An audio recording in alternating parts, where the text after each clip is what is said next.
What makes a story unforgettable?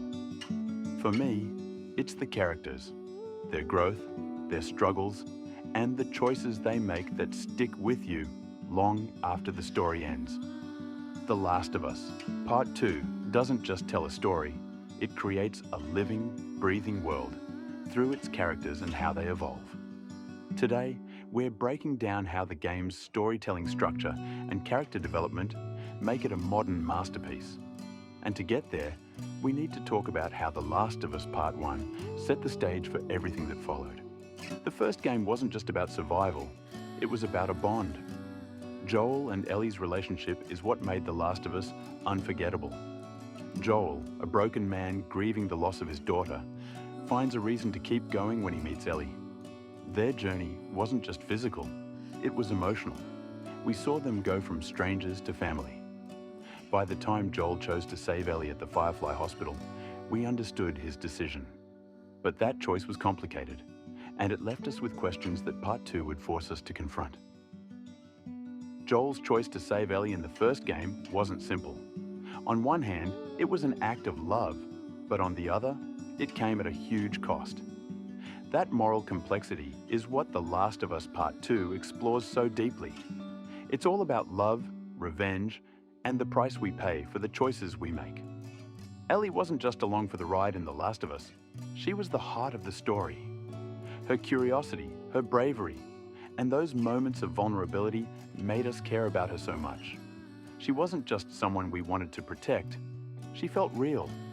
But what made her story even more powerful was how Part 1 planted the seeds for her independence. You could already see glimpses of her strength, and in Part 2, that growth takes center stage. It's not just about Ellie surviving, it's about her stepping into her own, even when the cost is heartbreakingly high.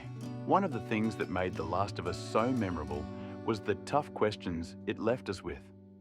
Was Joel a hero for saving Ellie, or a villain for dooming humanity? And what about Ellie?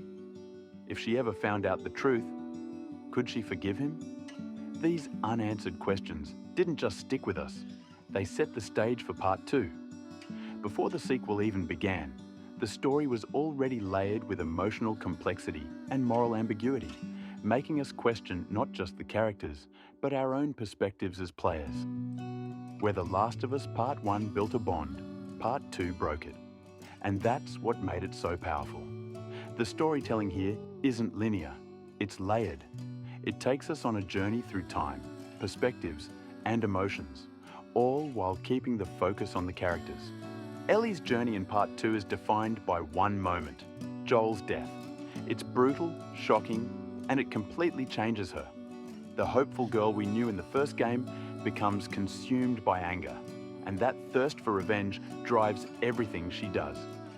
But as we follow her across Seattle, we start to see the cracks forming. Take the scene where Ellie finds Nora in the hospital.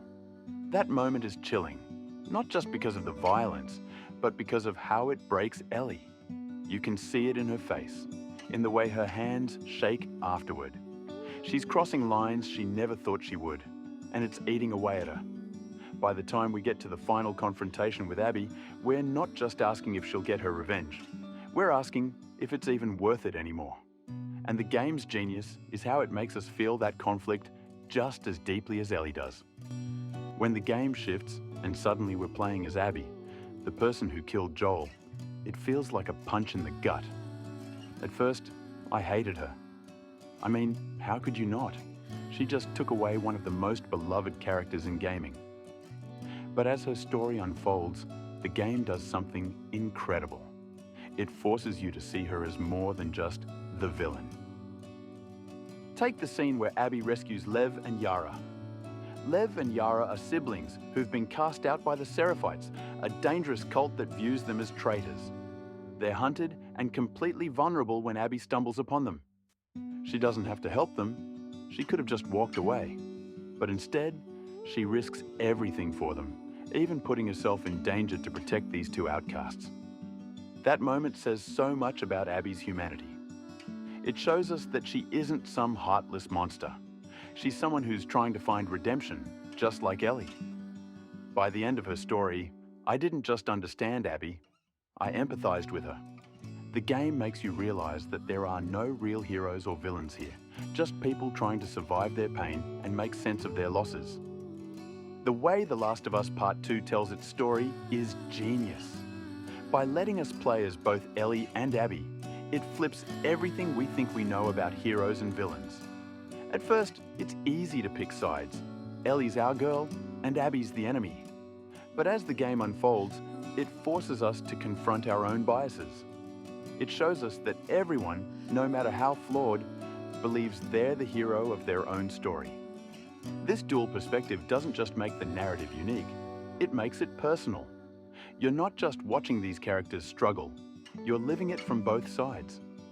And by the end, you realize the line between hero and villain isn't as clear as you thought. The flashbacks in The Last of Us Part 2 hit differently. They're not just there to fill in backstory, they're some of the most emotional moments in the entire game. Like that museum scene with Ellie and Joel. It's so full of wonder and love, reminding us of their bond before everything fell apart. And then there's Abby's flashback with her dad. Seeing them together makes Joel's actions in the first game feel even more complicated. These flashbacks don't just deepen the characters, they show us what they've lost and what's driving them forward. Every time we step back into these moments, it's like peeling back another layer of who Ellie and Abby really are.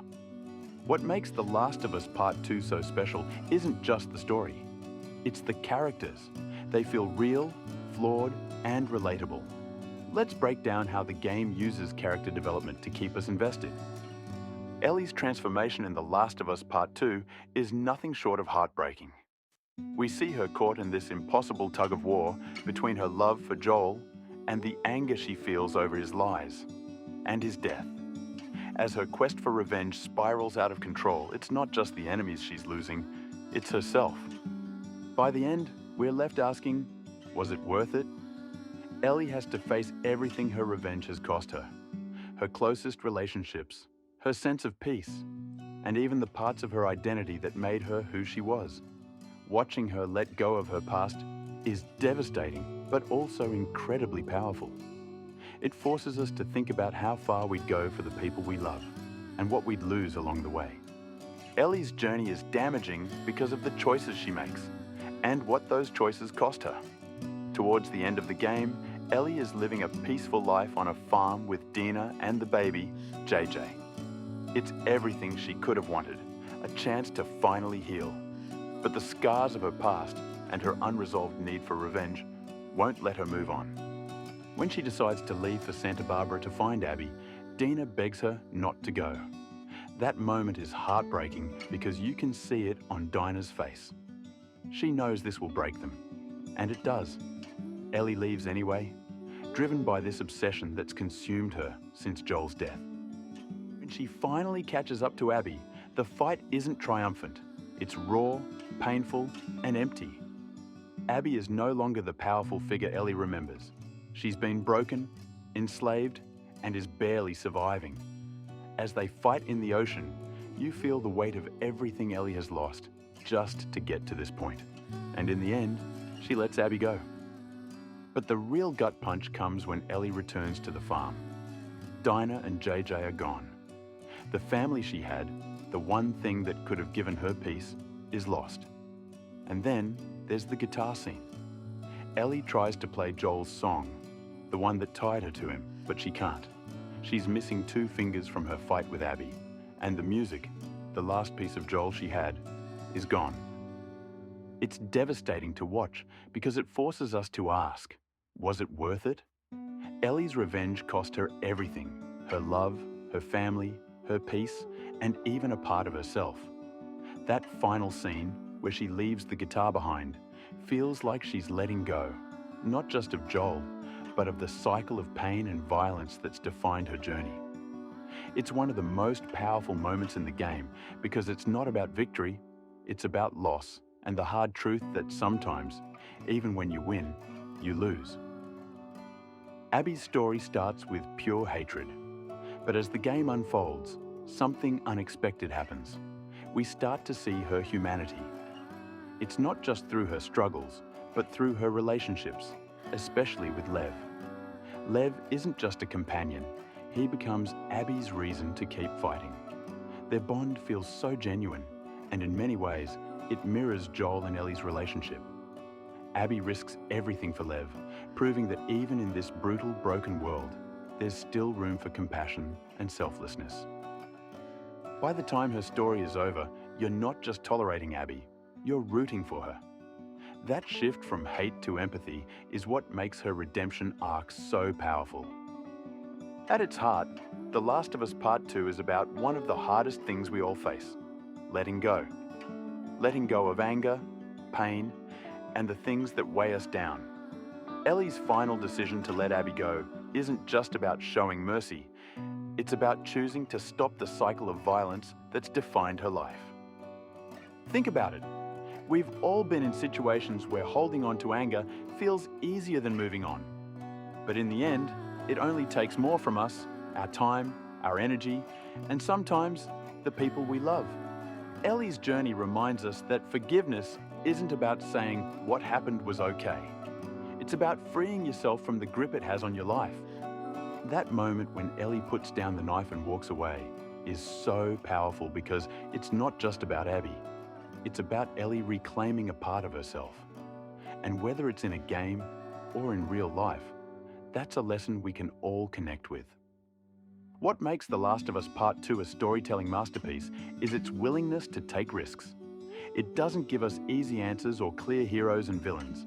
Instead, it gives us characters who feel real and a story that challenges us to think, feel, and reflect. It's not just a game, it's an experience. So, what do you think? Did The Last of Us Part 2 hit you as hard as it hit me? Let me know in the comments, and don't forget to like, subscribe, and hit the bell for more deep dives into storytelling and game design. I'm Quentin Allen, and I'll see you in the next one.